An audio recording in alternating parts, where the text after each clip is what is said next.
Hello বন্ধুরা, তোমরা কেমন আছো? আজ আমি বানাবো লোটে মাছের ফিশ ফ্রাই।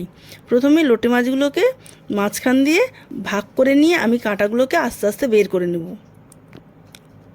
বের করে নেওয়ার পর একটা বোলের মধ্যে আমি 4 চামচ বেসন নিলাম আর 1 চামচ কর্নফ্লাওয়ার নিলাম। নিয়ে আমি 1 চামচ হলুদ গুঁড়ো, 1 চামচ লঙ্কা গুঁড়ো, 1 চামচ জিরে গুঁড়ো, 1 চামচ ধনিয়া গুঁড়ো আর 1 চামচ আদা রসুন বাটা আর 1 চামচ কাসুন্দি দিয়ে দিলাম। অল্প একটু লেবু রস দিয়ে দিলাম। দিয়ে হালকা হালকাভাবে আমি নেড়ে রেখে দেবো, হালকাভাবে মেখে রেখে দেবো।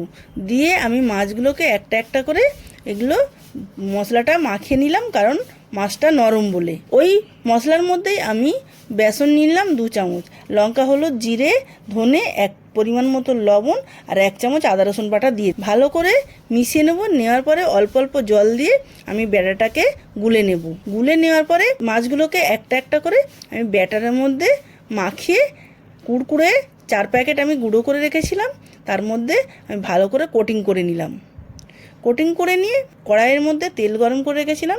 একটা একটা করে মাছ দিয়ে আমি এপিট ওপিট করে ভাজতে থাকবো।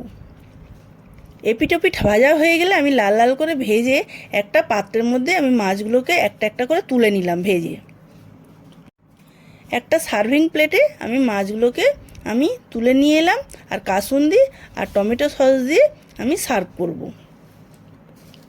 বন্ধুরা সবাই ভালো থাকবেন, লাইক শেয়ার কমেন্ট করবেন। ভিডিওটা ভালো লাগলে অবশ্যই সাবস্ক্রাইব করবেন। নমস্কার।